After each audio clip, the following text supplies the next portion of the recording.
শেখ মুজিব 9 মাসকে জেলখানায় ছিল না ডুপ্লেক্স পাকিস্তানের বাংলো বাড়িতে ছিল? করছেন আপনার হিস্ট্রিতে? তার কুকের ইন্টারভিউ আসছে না, তারা যে রান্না করে খাওয়াইতো, করছেন আপনারা? দেখছেন ইন্টারভিউতে? উর্দুতে আছে, ইংলিশে আছে, ইন্টারভিউগুলো করবেন। শেখ মুজিবকে যে রান্না করে খাওয়াইতো, কি ধরনের প্রিজনারের জন্য আলাদা কুক পর্যন্ত দেওয়া হয় যিনি বাঙালি খাবার রান্না করতে পারেন? ধরেন আমি সাটকা এলো, জেলে গেলাম, বাইরে কইলাম যে ভাই ডিভিশন দিবেন, লগে সাটকা থেকে ওই মেজবানি খাবার দাবার রান্না করতে পারে, এরকম একটা শেফ দিতে হইল, দিয়ে দিল। ব্যাপারটা কেমন হলো? আমি জেলে থাকলাম, ব্যাপারটা এরকম? হ্যাঁ, কত বড় বোকা দোচা! বোকা দোচা, তুই উদাহরণ টানবি, তুই কার সাথে কার উদাহরণ টানোস? শেখ মুজিবরে মহান মুক্তিযুদ্ধের সময় বন্দি করার তার অবস্থানের সাথে তুই তোর উদাহরণ কেমনে টানোস রে? চান্দি চিলাবান্দির ফোলা, তোরে জেলে নিলে খাওয়ানো উচিত জুতার বাড়ি। তোরে জেলে নিলে খাওয়ানো উচিত প্রতিনিয়ত, মনে কর যে যত জঘন্য খাবার তত জঘন্য খাবার। তুই উদাহরণের সম্পর্ক স্থাপন করারও তো জ্ঞান মনে হয় তোর নাই।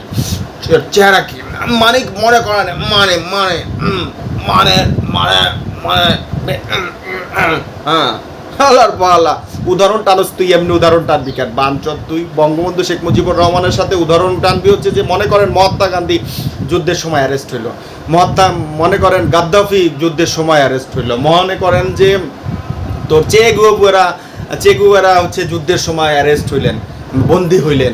ঠিক আছে, তুই বলবি যে মনে করেন অমুক নবাব যুদ্ধের সময় বন্দী হইল। তুই না এই উদাহরণ টেনে তারপরে যুদ্ধের বন্দিশালাদের সাথে আচরণবিধি, তাদের সাথে কি করণীয়, কি করবে, এইগুলোর উদাহরণ না তুই টানবি।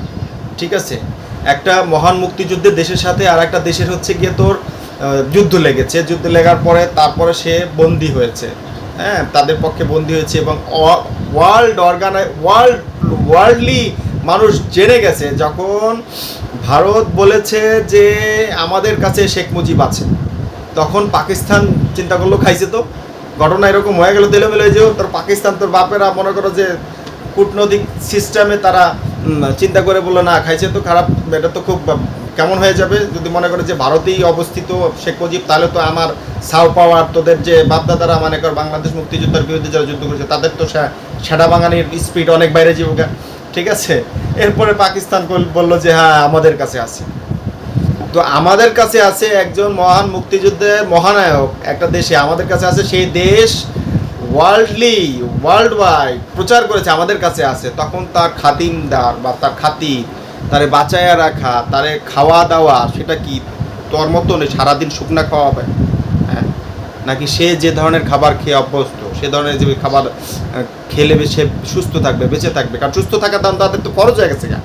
শেখ মুজিব মরলে তোর বাপদাদার যে 93,000 সৈনিক বাংলাদেশে ছিল পাকিস্তানি যুদ্ধের সময়, অগত্য সেটা ভাইঙা হাতে ধরায় দিত বেটা, চুক্তি কইরা ওই পরে চুক্তি কইরা ফেরত নিতে পারতো না। এই ভয় তাদের আছে না তারে বাঁচায় রাখার জন্য? এখন তার বাবুর্চি কেন ছিল? সে ডুপ্লেক্সও ছিল না, টিন শেডে রাখবো। হ্যাঁ, টিন শেডে রাখবো একটা বস্তির ঘরে, যে কোনো লোক যে কোনো সময় বিচ্ছিন্নবাদীরা বা যে কোনো সময় এসে দাঁড়াতে সর্বনাশটা করে দিতে পারে না? আর এটা করে দিলে অত ভালো হইতো। ঠিক আছে, মানে জ্ঞানের চর্চা করতে করতে মানে একদম শেষাই করে জায়গা।